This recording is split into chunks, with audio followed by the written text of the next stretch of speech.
Today, Thien Tai invites you to go deeply into the contemplation of the mind, the Siddhanupassana, from the Buddhist scriptures.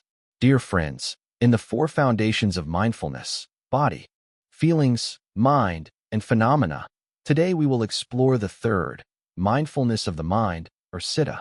When the Buddha spoke of contemplating the mind, he wasn't referring only to thoughts.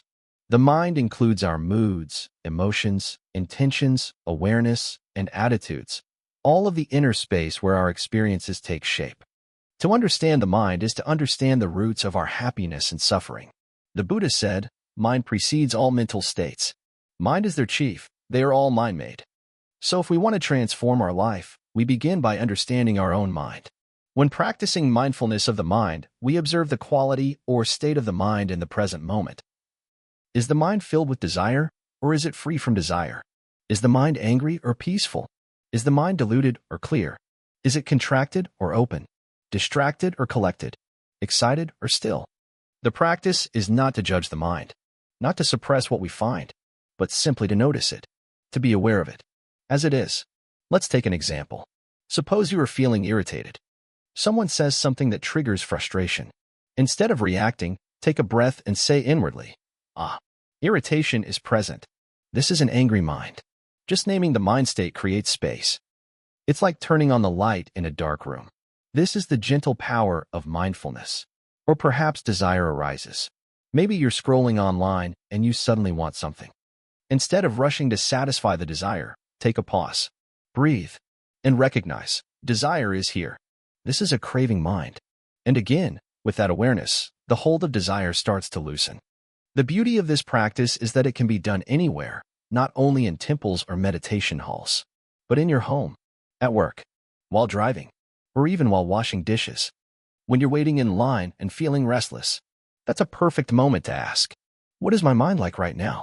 Is it impatient? Is it peaceful? And then, breathe, smile, and return to yourself. When you're praised and you feel joy or pride, you can also observe. Joy is here. The mind is delighted. And when you're criticized and feel hurt, say gently, sadness is here. This is a heavy mind. You don't have to fix or fight anything. You just stay with it, with awareness and kindness. Dear friends, the Buddha compared the mind to a monkey, always jumping from branch to branch. But with mindfulness, we can tame this monkey and let it rest peacefully in the tree of awareness. The mind is also like fertile earth. It can receive both sun and storm without complaint. If we learn to care for it, nourish it, then beautiful things can grow from it. For lay people, our daily lives are full of challenges. Family duties, career, finances, relationships. It's easy for the mind to get overwhelmed. That's why it's even more essential to bring mindfulness to the mind, so we don't get lost in our emotions, so we don't react blindly, but instead respond with clarity and compassion. Maybe you begin your morning with just 2 or 3 minutes of sitting quietly. You close your eyes and check in. What is my mind like today? Busy, calm, cloudy. You breathe with whatever is there. And that's enough to plant a seed of peace for your day. In the evening, before going to sleep, you can look back on your day. Was my mind mostly peaceful or scattered?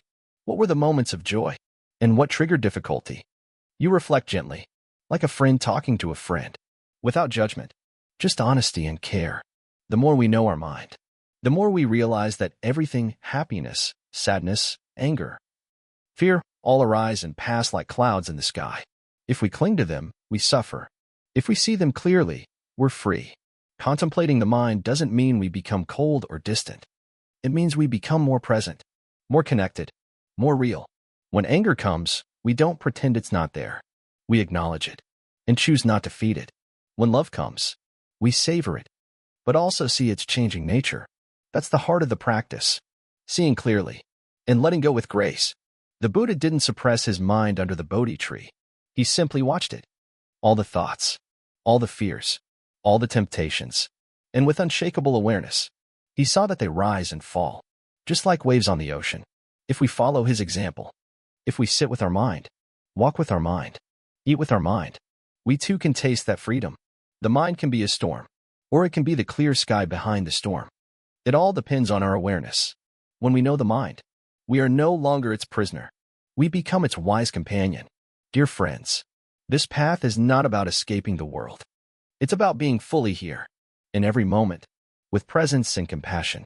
Whether you're raising children, cooking a meal, helping a neighbor, or dealing with difficulty, you can always return to the mind, observe it, and choose peace.